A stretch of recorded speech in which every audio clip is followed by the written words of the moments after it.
Welcome to Cultural Connections Lab. I'm your host, Dr. Kelly Forbes. We are here to talk with educational professionals around the world to impact and influence the education system as we focus on cultural connections and the education of multilingual, diverse students. We're excited to have you join us today, and we sincerely hope that you enjoy the show.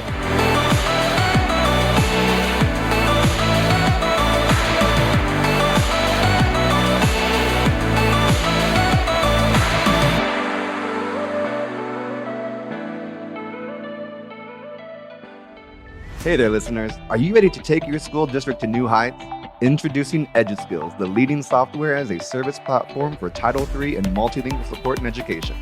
Having been a director of English language development for a school district, I was honored and privileged to get to use EduSkills. EduSkills understands the importance of equitable education and empowering multilingual learners to thrive in today's classrooms. Their cutting-edge technology provides school districts across the nation with the tools they need to enhance language acquisition, foster inclusivity, and improve academic outcomes. With their seamless implementation and comprehensive support, I have witnessed EduSkills ensure a smooth transition for school districts, empowering their educators to provide targeted instruction and personalized support. So why wait? Unlock the potential of your school district today with EduSkills. Visit their website, eduskillsllc.com, or call them at 405-879-9898 to schedule a demo. EduSkills, transforming education one student at a time.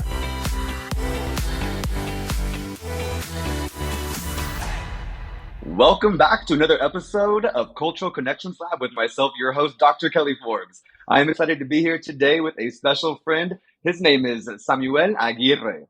Samuel Aguirre is the Senior Director of the Consortium and States Relations Department at World Class Instructional Design and Assessment, as we know fondly as WIDA. His team engages and supports WIDA Consortium member states to ensure successful implementation of all WIDA products and services. The Consortium and State Relations team also engages and facilitates state expertise within WIDA to deliver high-quality products and services for multilingual learners and their educators. Sam's life experiences as an immigrant and language learner in the U.S., work as a classroom educator, advocate working with culturally and linguistically diverse communities, and director of multilingual student services at a state education agency provide a strong foundation for his role at WIDA. Sam joined WIDA in fall of 2019 as director of WIDA Español and transitioned to his current role in August of 2024. Sam holds a bachelor's degree in bilingual bicultural elementary education from Northeastern Illinois University and a master's in second language studies with a concentration in engaged language policy and practice from the University of Hawaii in Manoa. And I'm so excited to announce that he is currently completing a doctoral degree in curriculum and instruction with the concentration in bilingual education at the University of Wisconsin-Madison. So a big bienvenido, gracias por estar aquí con nosotros, Samuel Aguirre. Kelly, it is a pleasure. Es un gusto total el estar esta vez contigo y con Taylor aquí para platicar.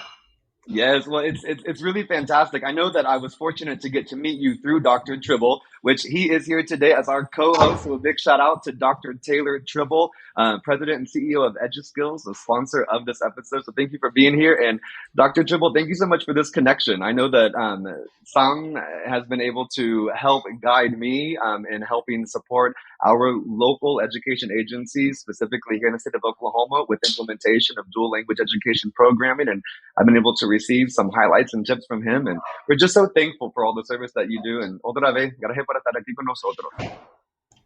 Gracias a todos. Thank you so much, Sam. Yeah, I'm so excited. It's been we've been planning this for a while, so I'm excited to finally sit down and chat with you on the podcast. I know you have a lot of valuable information to add to how we can support students and families. I know with your own background, you add a lot of insight to the podcast. So thank you so much. My pleasure. So Samuel, with that, I would just like to start off just having a fun conversation with you. Who is the incredible and amazing Samuel Aguirre? Oh gosh. Whenever I'm asked to speak about my work and about how I got here, I always got to go back to the beginning. So I was born in Mexico, grew up in Mexico until I was 8, and then my family immigrated to the city of Chicago. So I came along I got into the city of Chicago and got into the public school system there. Did not have much English to rely on, so I ended up through a transitional bilingual education program. I was myself identified as an English learner early on and went through language services for a few years until I was able to demonstrate proficiency and so on. But nonetheless, I continue to carry a little bit of that experience, learning and going through the motions of becoming a language learner, a multilingual learner. And now I am able to, speak both English and Spanish fluently. And thanks to the work that I do, able to both lean on both of those areas. Along the way, I decided to become a multilingual educator. And so I went through, as you mentioned, some of the schooling there to a bilingual dual language education program. And so I had the pleasure of working in schools within the city of Chicago as I was doing my teacher preparation program in dual language. I then became an educator of science out in the state of Hawaii in a very, very diverse community. My classroom had many languages, none of them which were Spanish. So although I had multilingualism happening in my classroom, there was a lot of unknown as far as the languages went about. But we had a great learning experience. And then I left that position to work at the State Department in Illinois, where I served as the Director of Multilingual Services for about 2.5 years, and then made the move here to Madison, Wisconsin, where I work now for WIDA as part of this consortium. So again, it's been a lot of work along the way and lots of learnings, but it's all tied back to my identity as a multilingual learner myself.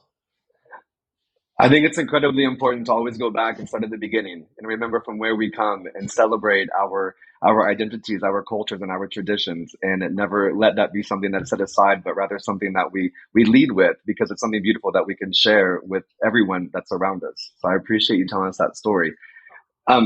Linking on to that a little bit, though, it makes me consider, because I know a lot of teachers probably have these questions too. They're in our classrooms and they're serving our multilingual learners. And we all come with our different experiences and backgrounds when it comes to serving multilingual, multicultural students. But what was that experience like for you?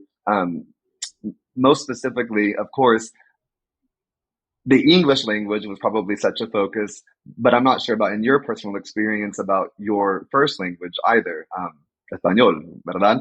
And so my question really points to helping educators understand that importance of language and culture being represented in the classroom, and also correlating that with your own experiences about language and culture and that celebration happening in the classroom.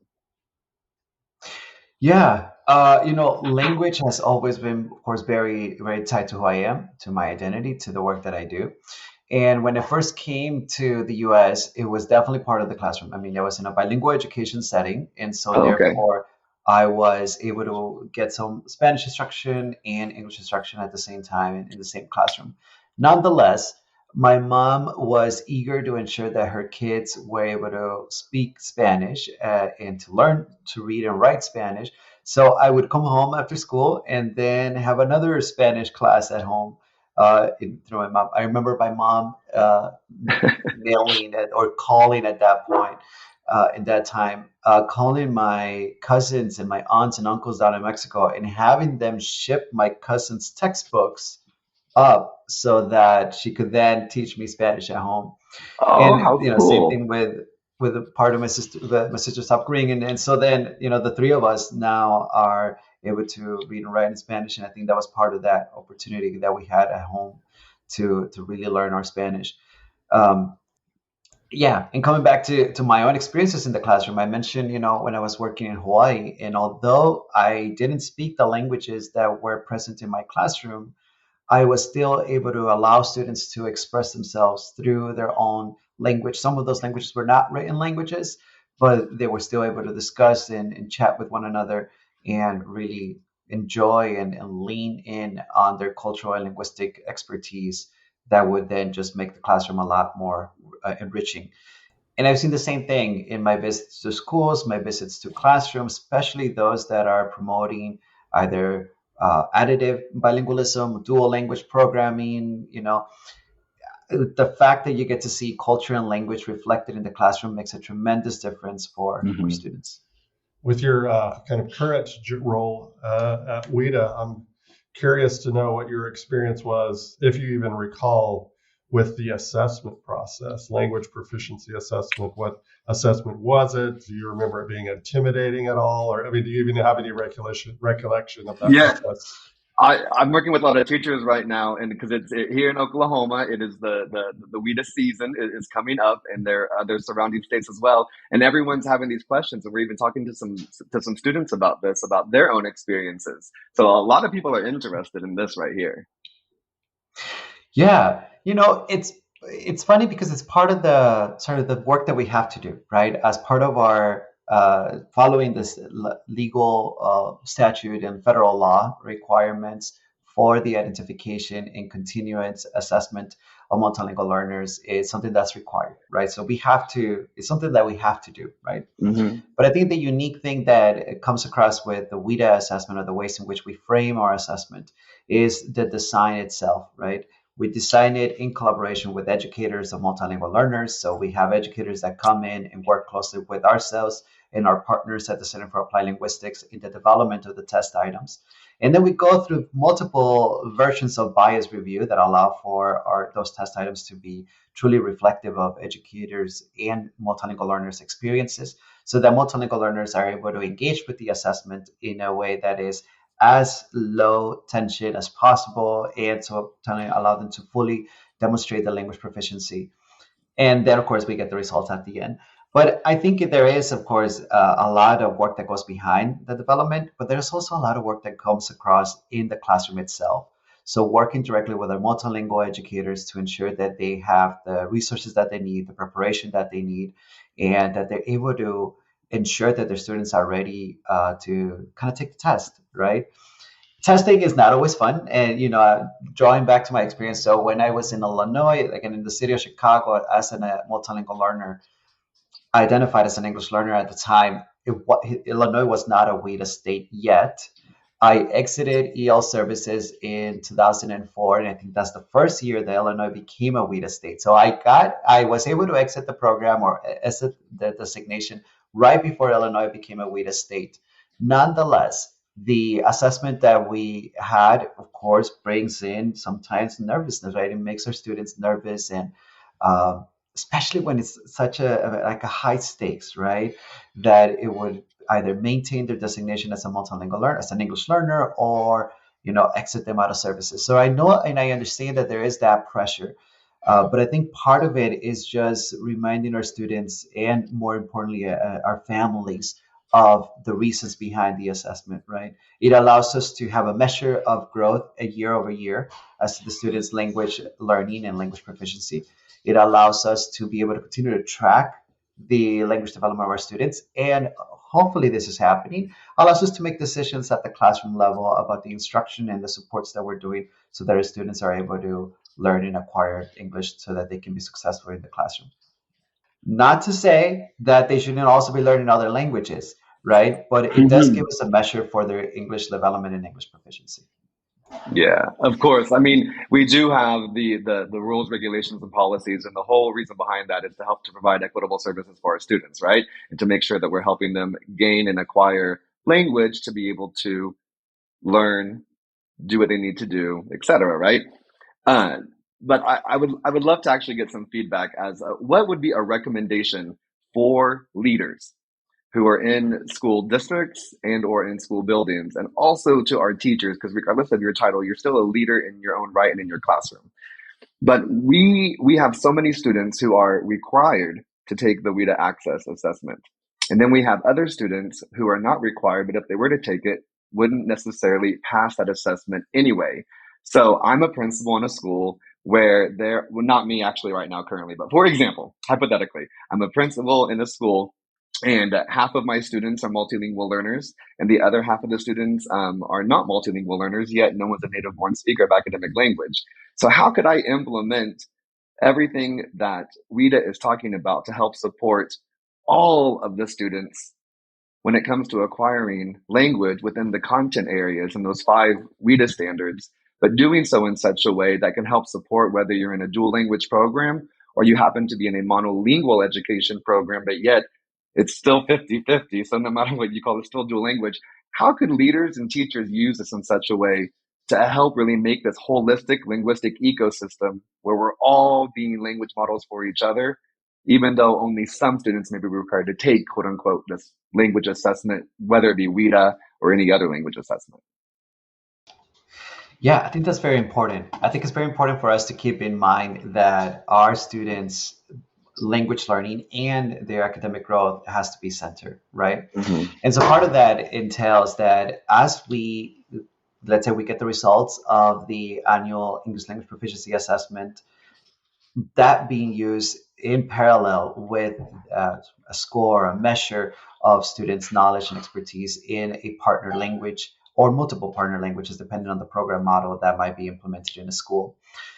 To your point, I think it's ideally for a program leader is looking at that data as a means to ensure that there is that adequate growth year over year for our students and making modifications to the programming, to their classroom resources, to the curriculum, to the professional learning for our educators, making sure that our educators are well supported so that students are able to continue to make the growth. Now, access or the English language proficiency assessment is going to give us that measure for English. We need a similar comparable measure of that student's bilingualism. And Mm-hmm. sometimes those can come through classroom observations, right? Depending on the language that is taught in partner with English, we may lean on educators to make informed decisions and informed evaluations of their students' language growth, but ultimately being able to use that data for decisions around programming, around curriculum, materials, professional learning. I think that'll be the ideal use of those scores. As you mentioned, right, federal policy requires us to report those scores to the federal government. It also now requires that schools have a report card or some other form of publicly releasing that information to our communities and to our parents. And I think that's also important because then our advocacy groups and our parents can ensure that their students are making that growth and that there is, the programmings are actually enabling language development. But to Mm-hmm. your point, we can't forget about the partner language, and we need to make sure that there's supports on that front as well. To add to that question, I think too often students are kind of left out of the equation talking about assessment results. I'm just curious, from your experience growing up, do you remember even talking about the assessment that you were taking and had any idea what it meant? Obviously, you became proficient, but did teachers, parents talk to you about those results? And even beyond that, like knowing that it is important to include the students, how do you recommend that educators engage their students in talking about WIDA results and just English language proficiency assessment results, and beyond that, even regular assessment results more broadly? Yeah, I'm thinking back to, my 9, 10-year-old self in coming home with the test scores. I do recall that my mom and my dad as well, they always wanted to see my score results, be it on the test, be it on the report card, anything that I brought home, they wanted to see. So I was, I was very fortunate to be in a household where my parents were very engaged with us. Now, my parents came to the school only on like report card pickup day or when there was an open house. So my parents were not actively in the school building. However, at home, they were very uh, eager to ensure that we were reporting back, my sisters and myself, anything that we were bringing with the score. So there was a little bit of the conversation about what the scores meant. And I remember, once I had enough English, a lot of it was translating the reports, right? If they were coming in English only, then ensuring that my parents were able to understand the score. I think that was part of my role and part of many multilingual learners who end up doing a lot of interpreting and translation early on.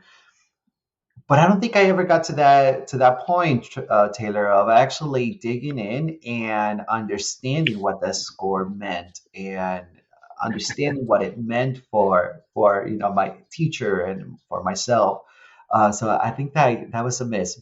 Nonetheless, I think we're doing some progress. I've definitely been in situation or in school visits where now we have like for portfolio reviews and teachers are reviewing materials of students or with the students, sometimes with the parent also present. and allowing the student to engage in conversation and self-analysis of their own learning and their own growth. And I've seen it where access scores are part of that conversation, right? It allows the student to understand their placement into multilingual learning services. It allows them to fully understand, and it takes away a little bit of the negativity behind that label of being identified as an English learner or not. And I think it allows for the students, again, to just be able to set some goals for themselves and be able to see their progress and their growth year over year. So I think that is happening maybe in some of the places that I've been to, perhaps it's a little bit more common today than it was about 25 years ago. But I think there's still work to be done there, and in showing that our teachers are well prepared, that we are providing. In the case, for example, of WIDA, we give guidance on our website about how to interpret the scores and how to utilize the scores in conversation with, again, our parents, our communities, and with our students in the classroom. Well, and currently in the work that I'm doing, I am definitely trying to spread the word. If it's in a WIDA state, but regardless, it would still be the same type of a conversation. But I love getting into these conversations with educators and asking them, what do you have access and know your state standards? And if so, raise your hand, and they'll all raise their hand. And then I ask them, okay, also, what are the 5 WIDA standards, for example? And and inevitably, someone always says, listening, speaking, reading, and writing. And so we get to start to have this conversation around it, because again, I remind everyone, like, no one's a native born speaker of academic language. We're all acquiring language, and I said, I was never born going onomatopoeia. Like, I didn't know that word, right? Like, I had to learn that word, and it's that language of a certain content area of language arts. And so how do we utilize that? So whenever we start to have these conversations, and especially whenever there are places that have platforms that have language acquisition plans for students. So, for example, if we're in a place that has EduSkills, we can go in and look at all of the students because it has all the students listed. So we start by comparing their state test scores, and then we look over at the WIDA. So now you have English only speakers who are performing at the same level or even lower than sometimes the multilingual student. But then you start to show the examples of WIDA from the website, and then inevitably again a teacher says, oh my gosh, I have students that speak only English that couldn't pass that. And I'm like, exactly. And it's not that they don't have that knowledge. It's the fact that we're not practicing some of those domains, that we're not understanding that language is the vehicle to get access to that content. And all of our students do need that. Well, some students are required to do it. So again, it's just a great opportunity for educators and for leaders to have this conversation with all of our students, because we all need that access, right? And again, we're language models for each other, regardless of the type of programming that you might be in. But we can still help each other, because you had mentioned translating and having to do that. That is a huge, incredible skill that you were doing. And so while you might be seen on one hand as not having enough of a proficiency level, on the other hand, you're doing a skill that most people cannot do at all, and that's that superpower of the bilingual, multilingual brain, right?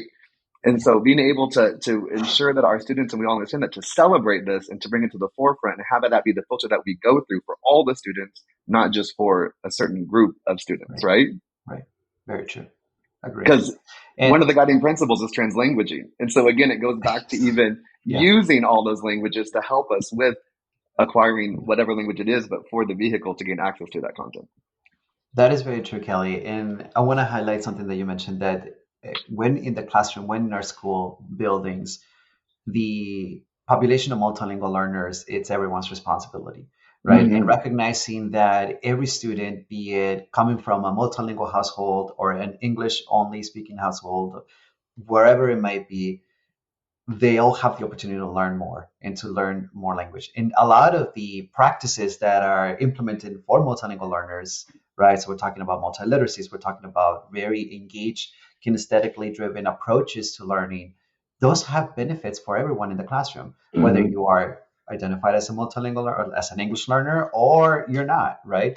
Even if you have met proficiency in English, those sort of approaches to language learning can have tremendous difference and can lead to tremendous gains of language and academic language specifically, right? That allows students to uh, be able to read and write and engage with content in mathematics and science and so on. So I think it makes a tremendous difference. But it really comes back to, and then coming back to the point you had asked about earlier, working with our administrators so that there's this encouragement both for the support of those students identified as English learners, but for the support of all students in language learning in general, right? And Yeah. ensuring that we're all provided the opportunity to be multilingual learners.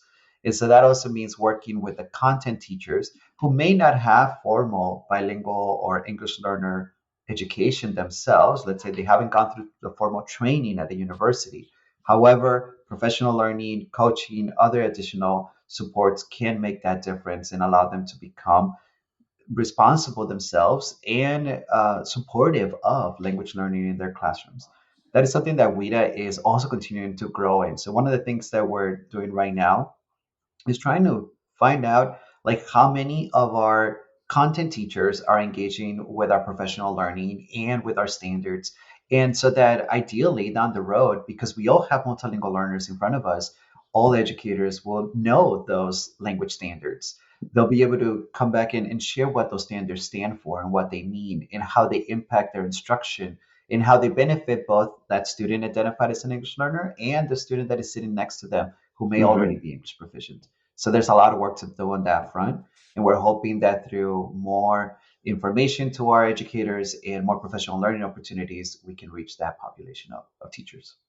I'm so excited about this, and if you're listening, shout out to you, and you'll know who you are and what school and what district and everything. But there is a middle school where I'm getting to do some work and engage. And anyhow, we've had this conversation, and we've really been just digging deep into data and then looking at pedagogical practices and culture and trying to add levels of cultural proficiency to what we're doing in the school overall. But anyhow, to the point is that utilizing the WIDA speaking rubric and the WIDA writing rubric, they're using that now for all their students, trying to have that level 6 be where they want, because now we can all kind of speak in that same language, no pun intended. But then at the same time, though, they're doing fun things like speaking and writing across all domains and creating like whole school competitions and fun. And then all of this creates a conversation where the students who aren't necessarily taking the WIDA assessment, they understand it more too, and they're encouraging and celebrating the bilingual superpowers of their friends and their peers right there in the classroom. And it's changed the whole conversation for the educators, for the adults in the room, but also in how it's creating relationships and whole different types of relationships, because through all of this, language and culture can't be disconnected. And so now teachers are learning more about their students, and the other students are learning more about culture. And so it's created this ripple effect now where the whole dynamic has changed and all the conversations have changed. And it's just been really an empowering process for the educators to feel like they have tools and resources, but also for the students to feel a true sense of belonging. Very true. Very true. Sorry, yeah, go ahead. Go ahead. No, No. I'll let you finish this sentence. I was just wondering, you have children, right? Not yet. Oh, okay. No. For some reason, I thought you had.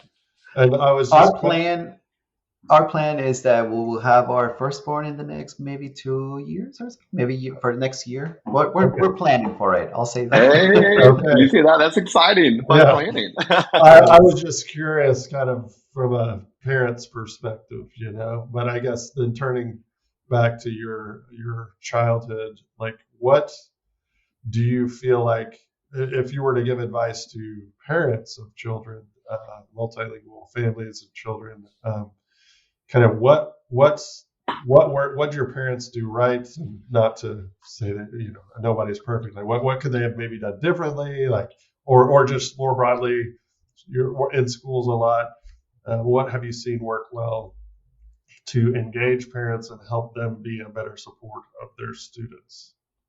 Yeah, I think one of the reasons that in this case, like my mom was having the school books from Mexico be shipped up to Chicago so she could use them and again be able to provide some of that essential instruction in Spanish for myself and my sisters really ties back to the motivation, right? In her case, so I'll give you a little bit of the backstory there.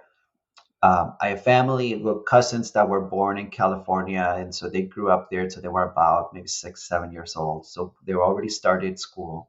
Then they moved down to Mexico, and they it had some Spanish, mostly oral Spanish, but not the academic written and writing, and the written and the reading where it should be. So then they had a bit of a hard time transitioning into the schooling system in Mexico.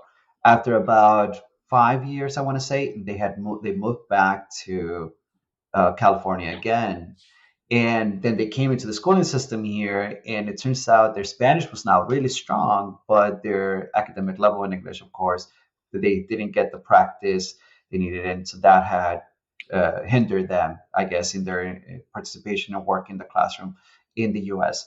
So when my parents decided to move, that was in the back of my mom, my mom's mind. She was always thinking about that experience that my cousins had, and she wanted to kind of do better by us. And part of it meant that when we were here, and we ended up staying here. But initially, the idea, right? I think a lot of immigrant communities come like that. They move to the U.S. seeking a better opportunity, but there's in the back of their mind this desire to go back, to return to their home country, and that was the case of my parents. And so when they came here initially, they didn't know if they would be coming back to Mexico. And if they did, my mom wanted to ensure that we had enough Spanish to be able to come back and be able to, I guess, get ourselves back into the schooling system and be successful there.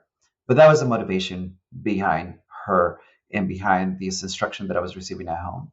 What could have been better? I think initially, again, just because of the unknown, right? Being in a new country, working with a new system. My parents, as I mentioned, were not in school a whole lot. If something needed to be communicated to the school, it was mostly myself with a note or something else, that was bringing that message back. So I was the connection between home and school, and be it because of work, be it because of just the unknown and the fear that of what it would be to walk into a school building. My parents didn't come to school often. So what does that mean for parents today, or parents who might be listening, and educators, of course, who work directly with their communities? I think we need to make sure we find those things that will make the parent engagement meaningful. Mm-hmm. Try to find out what are the things that are happening in the community, what is the community's background, what is it that is a desire of that particular language and cultural community around you that would incentivize those parents to come into the school building, and that would allow them to be able to have a stronger connection to their children's education, both on language learning and academic content learning, right? And then providing those avenues, right? Incentivize. So I remember, when I was in Illinois, when I was director of multilingual services, there were a few school districts that would have like a parent night once a month, and they will bring food for the families and the kiddos, right? Because it will be later in the day, so like around 5, 6 in the evening, and they'll have like some type of food or light meal that they would have there. They'll bring live music just so that or even if it's just plugging in your phone into a speaker, right, or Bluetooth it, so that when parents were walking in, they felt music that they connected to. They felt this as a welcoming space that reflected their culture and their identity. And so that allowed them to be there and little by little start forming that community with other parents. And that incentivized them to come back, right? Because all of a sudden they weren't just walking in by themselves. Now they knew someone else. And the teachers really made an effort to make that happen. So I think something like that would be ideal, where we are both identifying our communities, figuring out what their interest is and what's going to bring them in through the door, and then how do we actually implement that and make that happen to keep them engaged.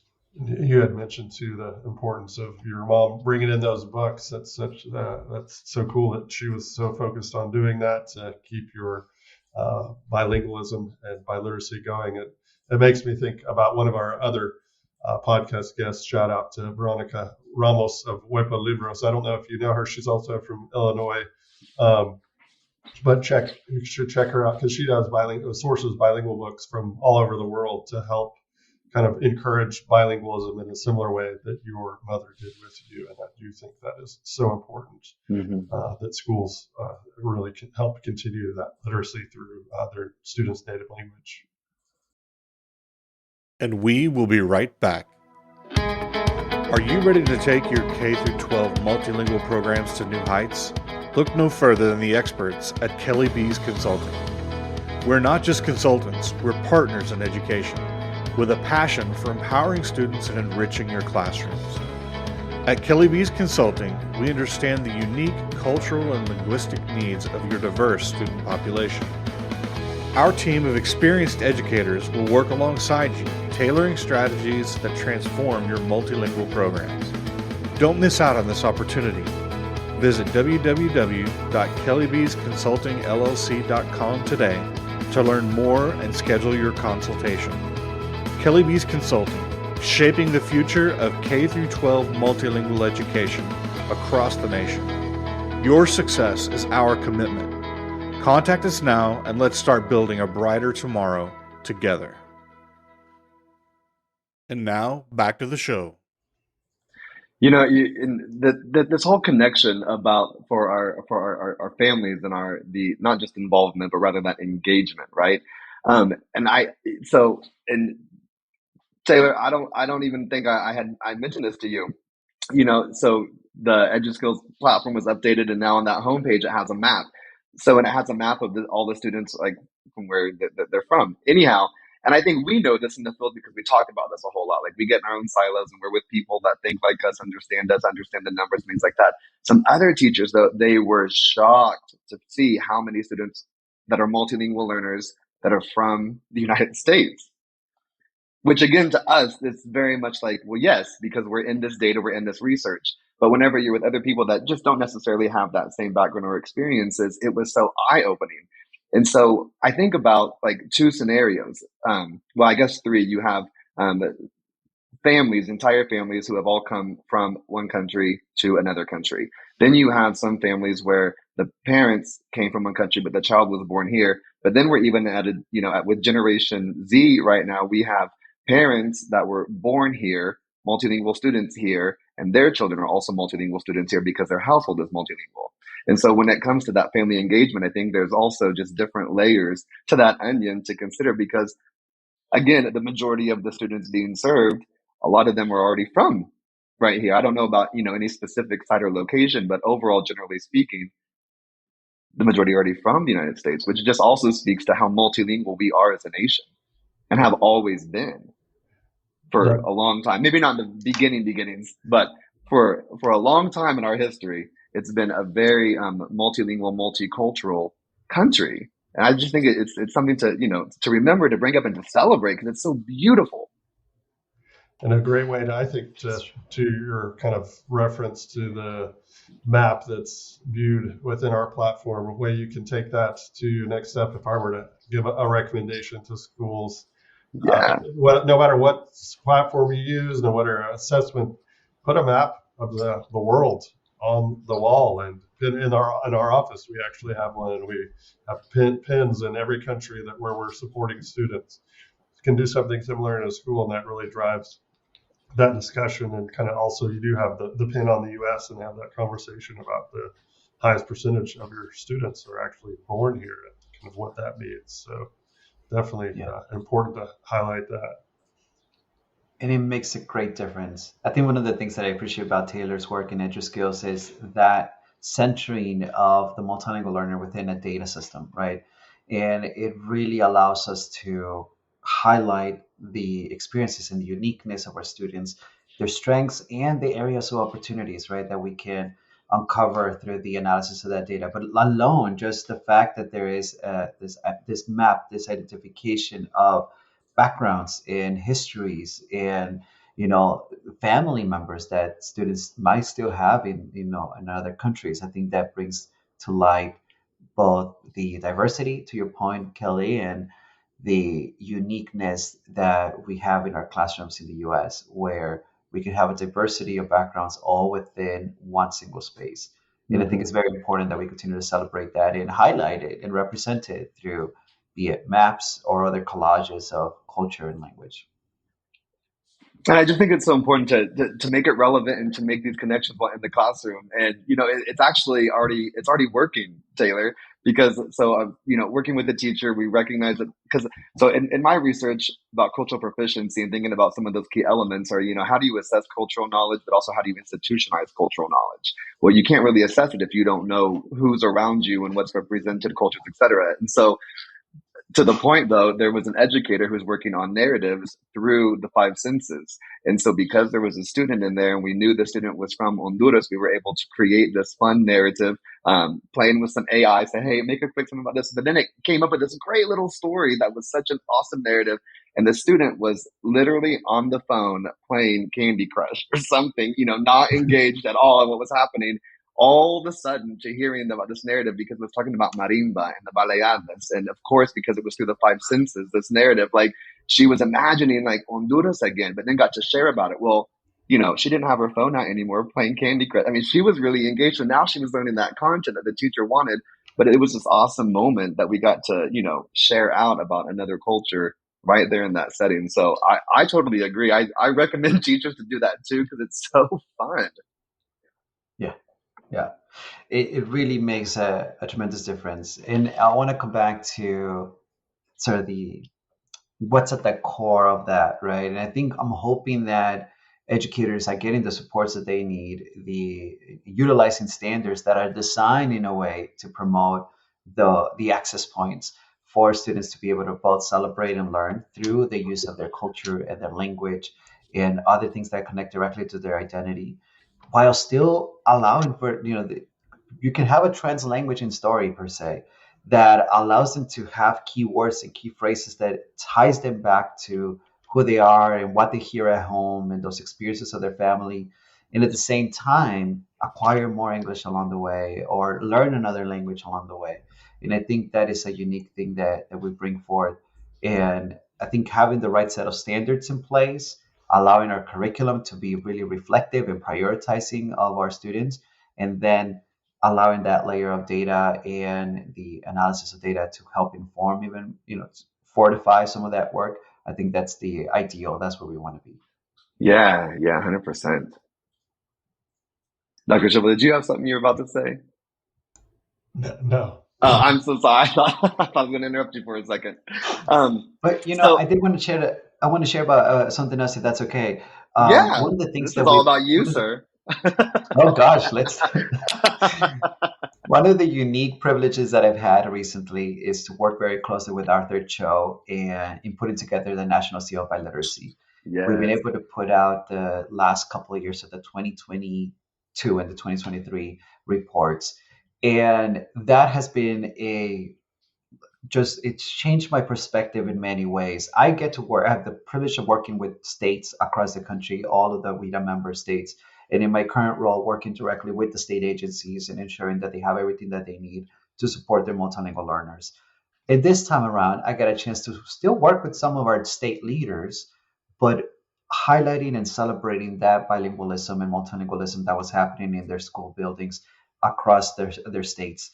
And so in putting together the Seal by Literacy report, I got to see the extent of reach when it comes to language learning and language practices.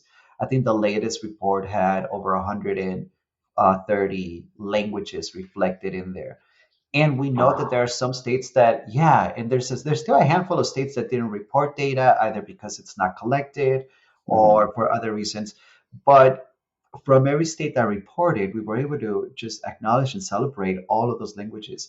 And going back to your comment about how the U.S. has always been multilingual, right? Documenting Native American languages that are still being taught, that are being passed down generation to generation, and that we get a chance to celebrate.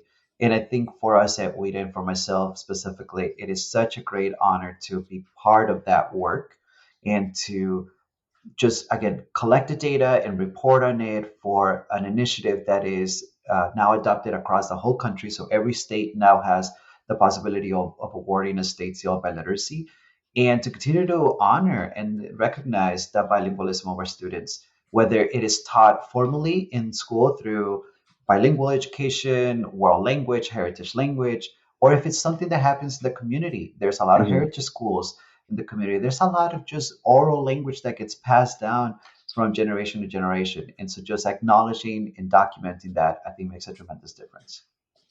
And Sam, everything that you're talking about is so important because on the flip side, there are other people and like little Kellys out there that grow up in an English only monolingual household. I didn't have any connection to any of this culture, the Latinx Hispanic culture, specifically. It was all through a teacher, right? But it was because I had that exposure. But that's definitely impacted me, and so I mean that's a real way that culture and travel and learning and all of that has impacted me in learning another language, not just in the way that I think, but and the way that I empathize, that I sympathize, that I have compassion, that I consider I have a different outlook, a different thought process.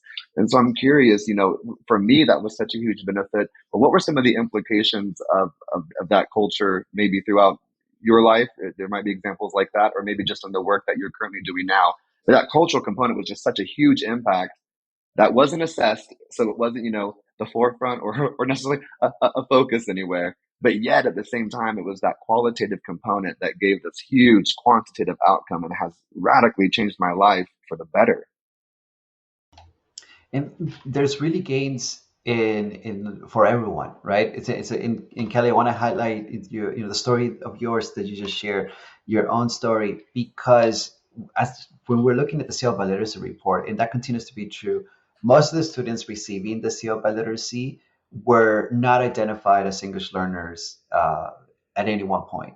So there's a big chunk of those that were coming from monolingual English only speaking households who have had the opportunity to learn multiple languages in school. And so your story is truly reflected across the data that we see there, right? And again, that appreciation for other languages, other cultures, and the learning and the truly enriching yourself in that. Like when I hear your Spanish, you have a very strong Spanish, but that it speaks to the dedication behind that, right?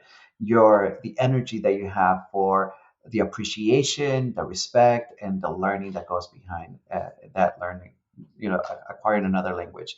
Now, for myself, I think being able to maintain my Mexican culture in the home and being able to, through that, acquire more Spanish and allow me to really embrace everything that comes with, the Latino culture, I think has been it has made a tremendous difference to myself, both in the validation of my own identity, in my empowerment as an individual, the confidence that I have to do the work that I do every day, and and then at the same time, by having access to other cultures and other languages, allowing me to break out of stereotypes and confined perspectives to really have a more responsive engagement with others in a more legitimate and honest interaction with other people. I feel like there's a whole layer to your point about maybe we don't assess culture, we don't document culture in the same way. The benefits of that really allow us to be, I think, stronger human beings, more human beings with one another, and it allows us to break away from narrow perspectives that we could otherwise have. So I think that's another positive benefit of it all, which I really appreciate and I'm grateful for. How are in that vein? What are some examples you've seen in school districts that have been able to kind of simulate those experiences in a sense, like Kelly's talking about? He's traveled, like I traveled and learned languages, and that's really what impacted me and changed my worldview.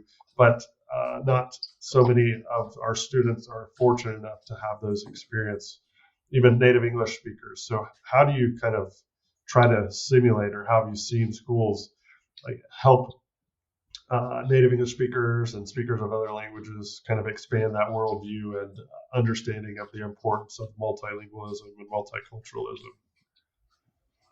I think, technology nowadays allows us to do a lot of that remote learning or long distance interaction with others. There are initiatives for example, I'll speak to Illinois because, again, I had the opportunity to work closely with many districts there. There have been initiatives that they've started with students in other countries, right? And so as they're going through world language or heritage language classrooms, they get to interact with speakers in countries whose native language is that, right? That there are target languages, their native language. So we get the opportunity to interact directly with them. And I think that can build opportunities that we may not always have access to, like travel. And so that I think it includes for the educator and for administrators to expand those networks, to identify other communities. And sometimes we can start with the parents so that then we can create those relationships with schools in other countries. And if the timelines, not the timelines, if the time zones align, we might be able to do sort of real-time conversations with other individuals across the globe. And so I think that could be a great benefit for our communities.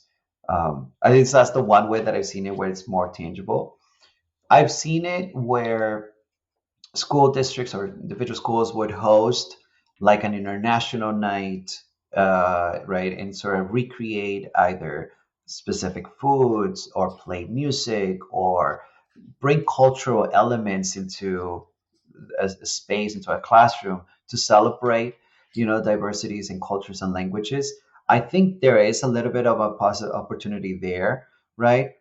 One of the risks that we run with doing that is overgeneralizing a whole group of people, right? Yeah, that's So culture within culture for sure. yes. So there is, I think if we do that, which I think, that is also a popular approach, if we have like an international night or, and we're highlighting cultures, recognizing that this is our own interpretation sometimes of that culture, and that this is just one way of, realizing, enacting, or viewing that culture. And Mhm. so that I think if we couch it within those parameters, then we're being very honest with ourselves and transparent with our students. But I think if you are able to connect students with other individuals in other countries, that would allow them to just show their true self, and they'll bring their own culture into the conversation, their own practices, their own languages. And I think that just enriches and makes everything a lot more real, right? Mhm. Almost as if we were traveling and being out there with them. Yeah, technology is, of course, an easy, quick way to be able to gain that access. But then I also, I think about, exploring your classroom, bring in the community, go into the community also.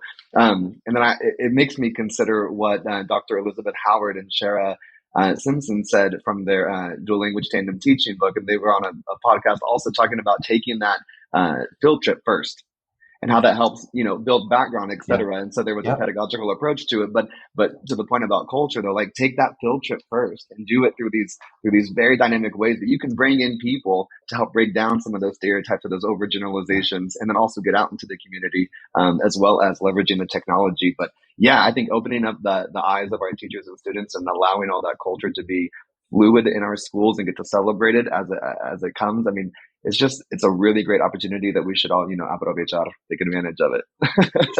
We should. And also recognizing that it can happen, like if we purposely plan for it, we can make it happen within our content areas. And I'll give an Mhm. example. When I was in the classroom in Hawaii, as I mentioned, there was a diversity of languages and cultures, but I was teaching science, and there was always, right, the textbook says this. And sometimes it was hard for students to connect back to that because that's not how they interpret nature. I was teaching earth science and space science. And so earth science around them, they had their own interpretations of why things happen. And, I mean, Polynesians alone, their history of navigating the Pacific is unmatched. I mean, the way they were able to travel and use their hands to view the stars and to get themselves right from one island to the other, I think there's so much richness there. And so I remember one of the key things that I've shared this multiple times before. I was teaching about the moon cycle and the different phases of the moon.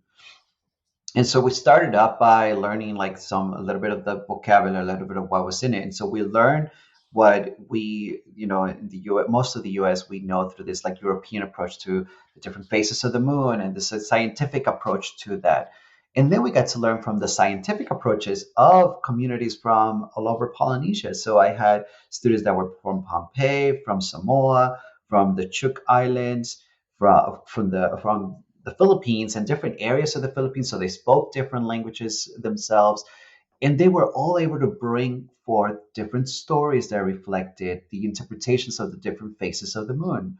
And one key one that resonated with me was from a Polynesian community, this idea of the way in which the moon demonstrates this process of making, like, pretty much like textile, and so it's like a cloth, but then also it's used for paper, and the hammering of that, like, root to make the paper was documented in the different phases of the moon, right? And that's something that I would have never guessed, right? Right. But that allowed the students to be, again, feel connected to it. And so what they did is, part of the homework assignment was to go home and talk to their parents and their grandparents and their aunties and uncles and write down what the story was behind the moon.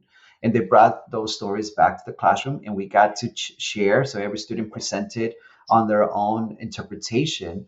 But then we married that to, again, what we had initially started with, the textbook definition of the phases of the moon, and it allowed them to make the content a lot more tangible, because weeks after that, they'll still remember the faces of the moon because they were connecting it back to stories that they heard at home or stories that had been passed down from their grandparents.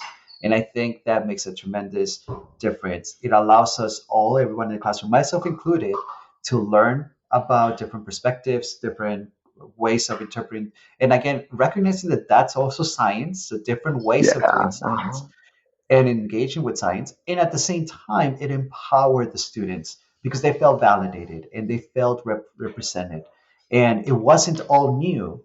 They had something that they could go off of and use that as a tangible way to now learn the academic language in English.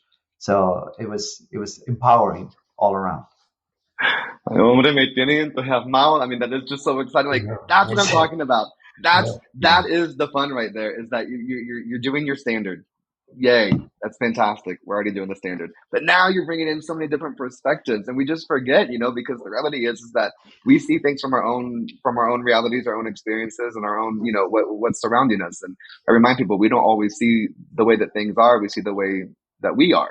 And so getting to change that perspective, and it makes me even consider just about I was taking notes like frantically real quick, and I was like, oh my gosh, you're giving me so many great ideas. You're right, like this is that real life example. But also even working within like what symbolism means. The moon got me thinking about that, and so not just even like through the lens of science, but then yes and what do different symbols mean? And one teacher even came up and was curious about having the owl, an actual owl present in the science class, but considering the other cultures that were represented and what that symbol of an owl means. And so if you're dissecting an owl pellet and you're talking about things that, like, we talk about this, but I'm learning too. I facilitate conversations, but I'm still always trying to learn and understand more. But that was a perspective that made total sense, but I hadn't necessarily considered before. Like, I knew better, but I didn't know better type of a situation. And so I just think that, yeah, to your point, there are so many opportunities to not even layer culture over, but to have it as a through line in our content, which builds upon language and builds the vocabulary, which ends up helping in the end with any state or language assessment standard to be able to complete. But language is that glue, and that culture connected is what really just brings it all together. Oh my gosh. I agree, It's just, 100%. I'm excited. I want to go in the classroom right now and start teaching a science lesson in a whole different way. Oh my goodness. Go ahead. Yeah, and I'll just highlight, you mentioned this earlier, connecting with the parents in the community opens up that possibility, so that allows the teacher and I would say the administration and the coaches and the school leaders have to be part of it, to ensure that there is that space cut aside so that educators have the time to sit with it and be able to bring in these innovative approaches into their classroom. That truly is going to highlight the language and culture within the academic content. Yeah, and not only that, it's compelling. whenever you have there's someone else's family members talking about their culture, heritage, backgrounds, their profession, what they do, their stories, whatever that is, now that's something that is compelling for students. Oh, yeah. They become not just interested, but now we become fascinated, and that's a whole different layer, and that's where the magic can start. Yeah, very true. True.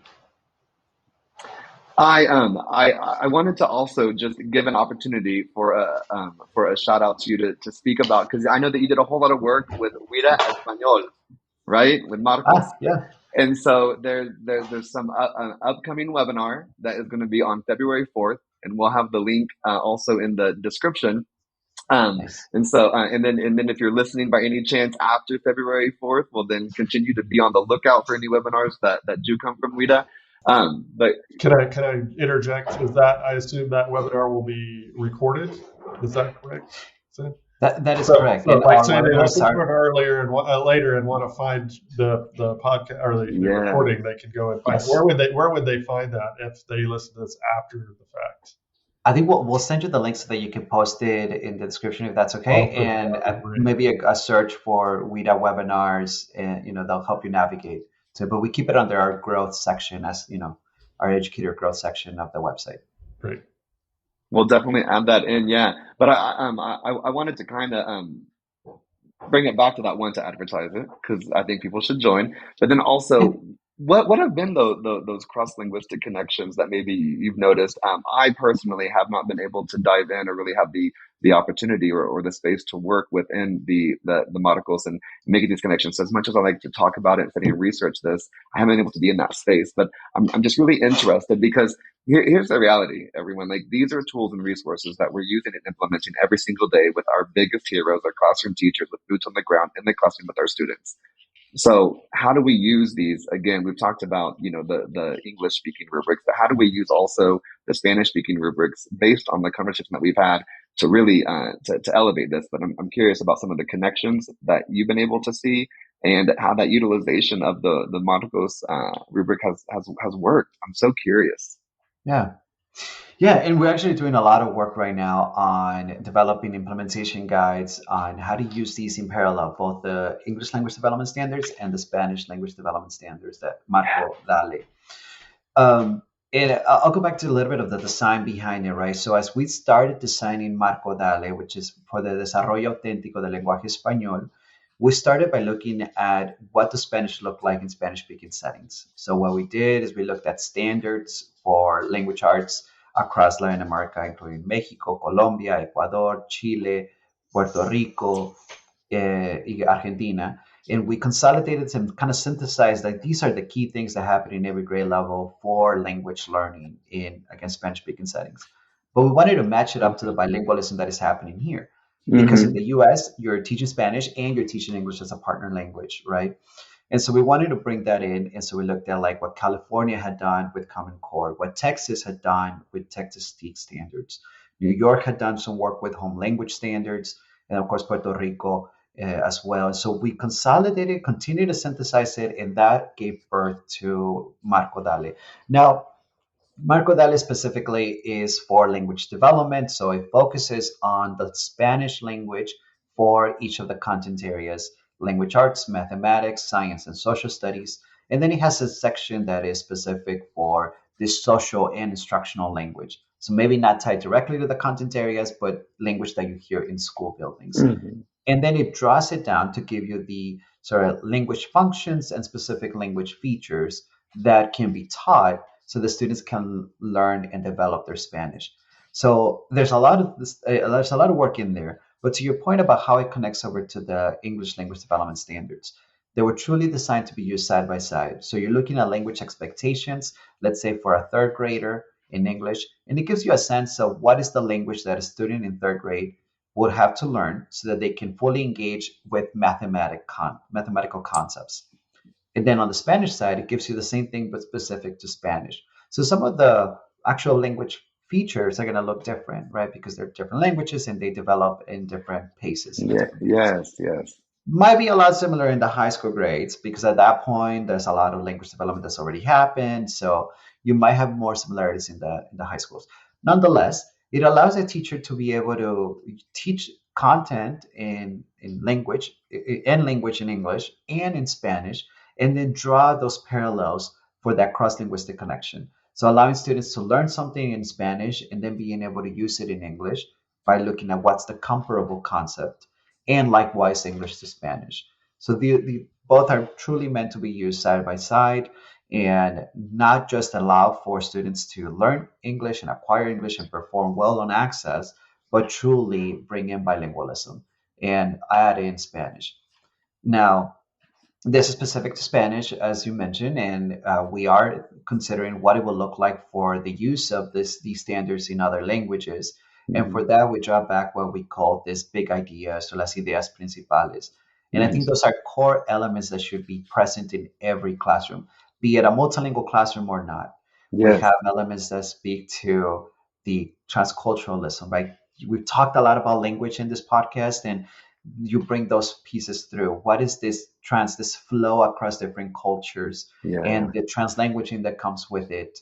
We talk about multiliteracies, the presentation of language learning and content learning through multiple approaches, and not just different modalities, and not just like a listening or a speaking or a kinesthetic activity, but connecting that back to literacy and connecting it back to identity and what students enjoy doing.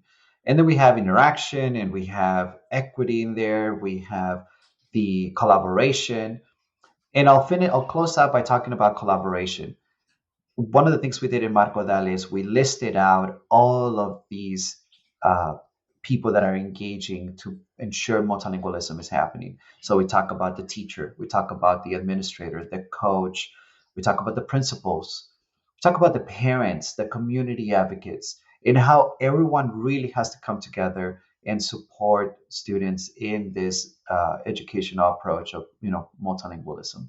So again, whether there are multilingual learners in the classroom or not, utilizing multiliteracies, utilizing transculturalism can lead to great benefits and great gains. And for those programs that are English and Spanish, they'll get the resources to drill down to specific language functions and language features that give them the nuggets of like teaching verbs or teaching different sentence structures and so on. And you bring up something that I actually, in preparing for today, you not too long ago were presenting about transculturalism. And so it's a topic I wanted to bring up, and you've already mentioned it, so thank you. But for our listeners, one, what is transculturalism?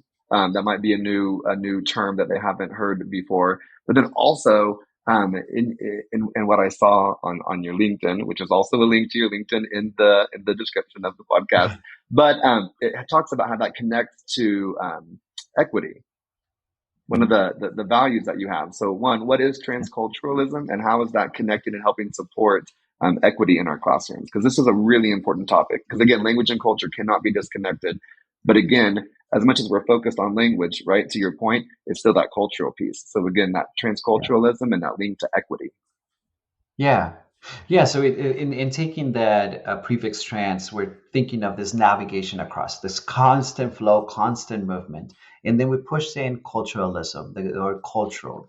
So in its own, the term reflects this idea of this constant navigation across cultures. And it's something that we see particularly in the US, where you have Spanish speakers from different countries sitting side by side, and they might be able to understand one another, but then there's cultural aspects that impact their language. The student might say one word that for a student from a different culture, a different country, might sound different or may have a different connotation or a different meaning. And so that is the emphasis of transculturalism. It's not just translanguaging, it's both translanguaging, but it goes a little bit beyond that to say, even within the different use of language and navigating across language, there is this idea that there's this piece of culture that impacts how the language gets communicated. And it goes all the way down to just even tone, right? If you the way that you kind of formulate your language, whether you're asking a question or you're sounding very excited, the tone itself can also mean different things in different cultures.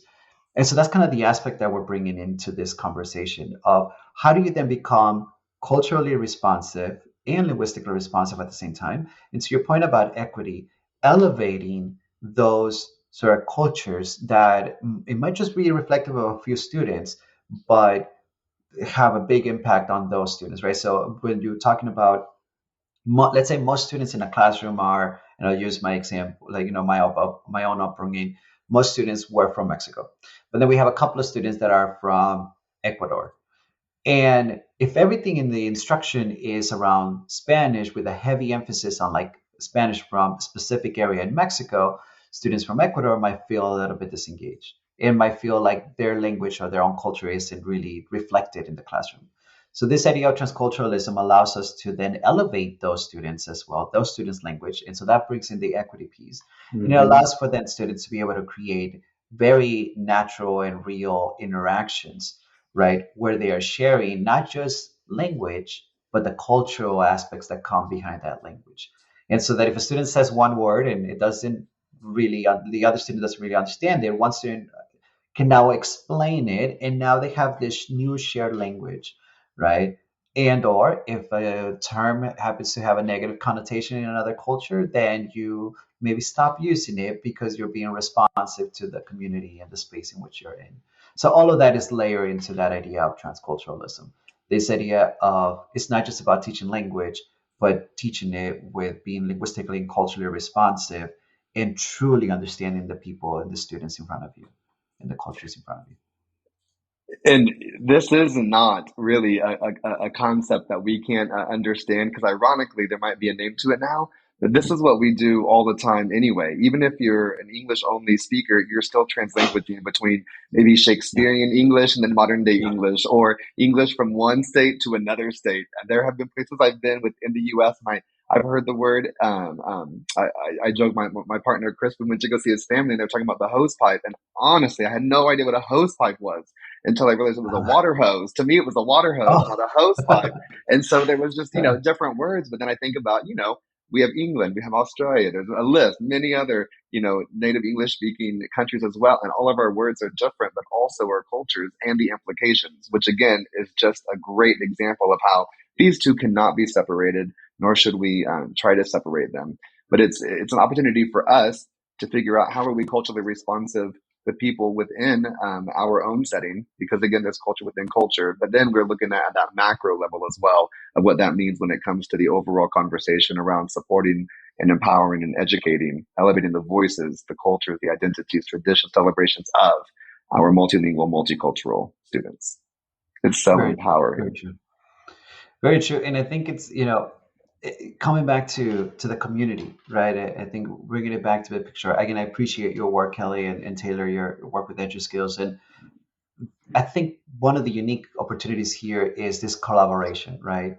So that ourselves, and I know WIDA in the past, I think we continuously work very closely with other partners like NAVE and Dual Language Education in Mexico, NAELPA, or CAVE, like other organizations across the country. And I think that I want to highlight that as well. This collaboration that is happening so that we can continue to create those spaces where transculturalism is happening, where multilingualism is happening, and empowering each other and supporting and uplifting each other. And I think one of the unique things that I appreciate the most, and I'll share this from my experience here at WIDA, is both doing what we got to do on the English front through the standards, through the professional learning, through the research, and of course the access, the language proficiency assessment, but also creating these spaces for multilingualism and owning that responsibility that comes with the work of, again, we produce work for Spanish learners, and WIDA has been working in other projects for Native communities, and how do we continue to strengthen their languages and the teaching of Native languages. And there's other aspects of the work that happen in WIDA, and I think just very proud and very happy with that endeavor of really leaning towards multilingualism. We got to do what we got to do on the English front, including the assessment, but there's a whole lot more. And I'm happy and excited to be able to partner with both of you and with other national organizations in that work. Well, and I feel the exact same way there. It's really important because we're all in this together, and it's better whenever we have a lot of unity in our community, right? Yep. And Kelly and I too, thank you for all the work you've done with CELA Biliteracy. Kelly and I both have been heavily involved in Oklahoma Association for Bilingual Education and really worked hard to push the state of Oklahoma, which finally they did approve Yay! CELA Biliteracy a few years back. But it is true. It takes us all to build this community effort to support multilingualism. Well, Señor Aguirre, eres una bendición. You truly are. You are a blessing to us. And I really mean this. I'm really fortunate to have met you. And, in our field, I feel like we have a whole lot of friends and a whole lot of family that we don't necessarily know and aren't even related to. And our paths cross once or twice a year, maybe more, depending on what conference we're at and what's going on. But I'm always thankful for these connections. I'm always thankful to continue to learn more. And so, sincerely, I want to say thank you for all of your service and for all the work that you do. Also that WIDA does in partnership with the Center for Applied Linguistics as well, and many others. So just to everyone out there listening, thank you too. We're all here to be of service. And I, again, am just so committed to this and thankful for the continued connections that we have. And with that, Sam, is there anything that you would like to leave us with? Any closing words or thoughts for our listeners? Well, first off, thank you, and thank you, Taylor, for the opportunity to be here. I think, again, I just as much as you share that appreciation, I share it back, because it is an opportunity for us to all to continue to learn. And I think one of the main topics of today's conversation has been that support for multilingual learners and the centering of multilingual experiences. And I think there's something consistent with your podcast, and I want to just make sure that is still present and forefront. We talked a lot about how administrators need to be part of this conversation, and teachers and community. And I think that's just the one thing to leave with. How do we continue to leverage the resources that we have at our disposal and kind of get the most out of some of the structures that are in place, including access, including other testing, and how do we then enable multilingualism to happen and celebrate the cultures of our students and our communities. So I think we just keep that top of mind in the work that we do every day. We can make a big difference. I agree, 100%, 100%. Well, with that, listeners, thank you again so much for spending some time with us today and for engaging in this conversation. Just know that we're here to serve you. There are ways in the bio and also in the description of this podcast, ways to be in contact with este señor, nuestro héroe, Samuel Aguirre. And just I encourage you all to click on that WIDA webinar link that we're going to have in there, and make sure that you're looking out for any upcoming and then even past webinars that you might be interested in, so you can continue your learning as well. Our co-host, Dr. Taylor Tribble, you're always amazing, and thank you for providing this space and opportunity so that way we can have these conversations and share this with all of our listeners. Thank you so much for letting me sit in. To everyone out there, just remember, you are special and amazing, and you're awesome. We send so much amor y paz, love and peace. Have a great day. And Señor Aguirre, otra vez, muchas gracias. We wish you all the best. Thank you. Adiós. Likewise.